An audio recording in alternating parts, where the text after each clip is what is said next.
This is the story of a man millions of Australians see every day, but few know who he is. The Reverend John Flynn, or Flynn of the Inland as he became known, is the man on the $20 bill. On a stinking hot day in 1911, Flynn arrived at the railhead of Oodnadatta, where the nearest doctor was 2,500 kilometres to the north. Few people could raise a family in those conditions, but some did. Committed to the development of the inland and its people, Flynn set out to bring medical aid within reach. But his faith was tested in the fiery furnace of the outback. He began constructing nursing hostels, creating sanctuaries in a tough and lonely land that was alien to most Australians. Nursing sisters changed the outlook, but men, women and children still perished in isolation. After 15 years, depressed and worn out, Flynn laboured to finish a nursing hostel in Alice Springs,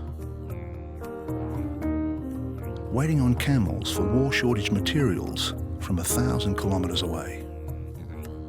A small company named Qantas had begun an outback service with aircraft recently returned from World War I, and Flynn approached them.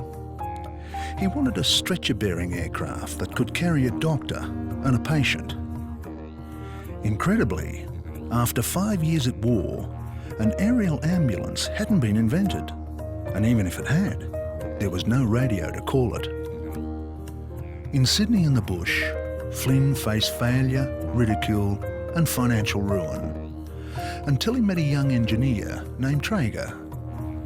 But they failed to find a way of powering a radio that could be operated by amateurs, and the bush was dumb.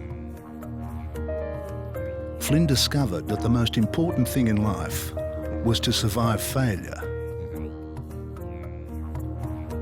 And finally, with an aeroplane on standby, they invented the pedal-powered wireless. This was the breakthrough Flynn was looking for. It was Morse code, but it worked.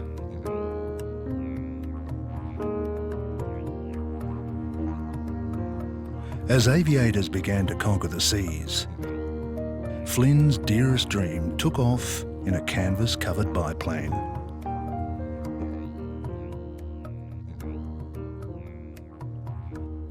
And the bush began to speak.